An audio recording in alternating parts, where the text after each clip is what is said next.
নমস্কার বন্ধুরা, ঘরোয়া রান্নায় আপনাদের সবাইকে স্বাগত। আজ আমি বানাচ্ছি ঢ্যাঁড়সের একটা রেসিপি। এই রান্নাটাতে গ্রেভি থাকবে, এটা ভাত, রুটি, পরোটা সব কিছুর সাথে খেতেই ভালো লাগবে। তো চলুন বন্ধুরা, এবার আমি শুরু করি। এর জন্য আমি 250 মতো আমি ঢ্যাঁড়স নিয়ে নিয়েছি আর এটাকে কেটে নিচ্ছি। এখন দেখুন, আমি ছোট ছোট ঢ্যাঁড়স নিয়েছি। আপনারা যদি বড় বড় ঢ্যাঁড়স নেন তাহলে 2 টুকরো করে কেটে নেবেন। আর আমি ঢ্যাঁড়সের সামনের দিকটা আর শেষের দিকটা কেটে নিচ্ছি।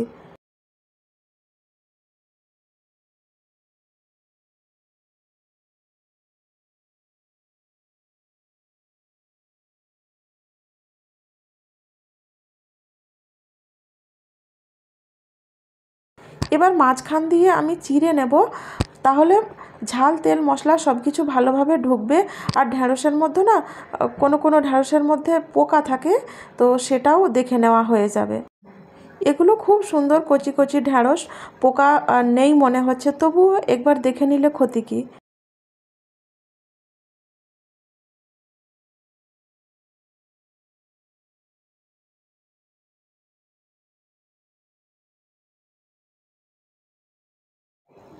আমি সব ঢ্যাঁড়সগুলো কেটে নিয়েছি, আপনাদেরকে কয়েকটা কেটে দেখালাম। দেখুন, আমি সব কটা কেটে নিয়েছি। চলুন এবার রান্নায় যাই। প্রথমে আমি কড়াইয়ে তেল গরম করে নিয়েছি আর গরম তেলে ঢ্যাঁড়সগুলোকে দিয়ে দিলাম আর দিলাম পরিমাণ মতো নুন। এবার একটু নেড়ে নেব। ঢাকা চাপা দিয়ে নাড়বো না, এমনি এমনি নাড়বো।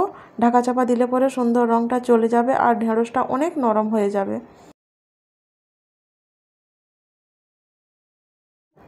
কিছুক্ষণ পর পর নাড়তে হবে, তাহলেই দেখবেন ঢ্যাঁড়সটা নরম হয়ে যাবে, তখন তুলে নিতে হবে। দেখুন, ঢ্যাঁড়সটা নরম হয়ে গেছে, এখন আমি তুলে নিচ্ছি। আর ওই বেঁচে যাওয়া তেলেই আমি দিয়ে দেবো সর্ষে ফোড়ন। ঢ্যাঁড়সে সর্ষে ফোড়ন দিলে ভালোই লাগে খেতে। সর্ষেগুলো ফেটে গেছে, এখন দিয়ে দিলাম আমি গ্রেট করে রাখা পেঁয়াজ। পেঁয়াজটা বাদামি রং হওয়ার পরেই দিয়ে দিয়েছি আমি আদা বাটা আর রসুন বাটা। এইখানটা একটুখানি কেটে গেছে এডিট করার সময়, আদা রসুন দেওয়াটা দেখাতে পারলাম না। আদা রসুন বাটাও কিছুক্ষণ নেড়ে নিতে হবে, যাতে ওর কাঁচা গন্ধটা চলে যায়। এবার একে একে ঘরে থাকা সমস্ত শুকনো মশলাগুলো দিতে থাকবো। দিলাম লঙ্কা গুঁড়ো, এবার দেব হলুদ গুঁড়ো, জিরে গুঁড়ো, ধনে গুঁড়ো, আর রঙের জন্য দেব একটু লাল লঙ্কার গুঁড়ো। এবার একটুখানি জল দেব, না হলে পুড়ে যাবে। জল দেওয়ার পর একটু নেড়ে নেব। নেড়ে নেওয়ার পর দিয়ে দেব গ্রেট করে রাখা টমেটো, দিয়ে মশলাটাকে কষাতে থাকবো।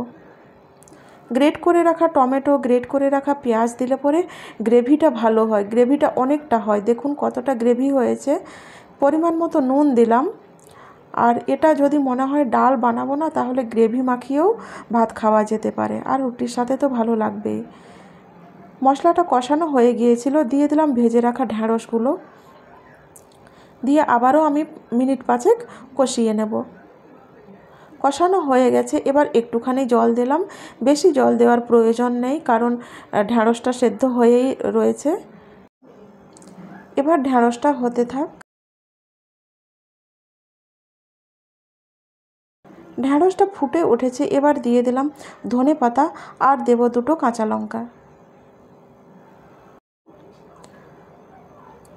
কাঁচা লঙ্কাগুলোকে আমি ভেঙে দিচ্ছি, তাহলে কাঁচা লঙ্কার একটা সুন্দর গন্ধ রয়েছে, রান্নাটা আরও বেশি খেতে ভালো লাগবে। দেখুন, রান্নাটা আমার হয়েই গেছে। আমি একটা অন্য পাত্রে পাল্টে নিচ্ছি। দেখুন কত সুন্দর রেডি হয়ে গেছে গ্রেভিওয়ালা ঢ্যাঁড়স।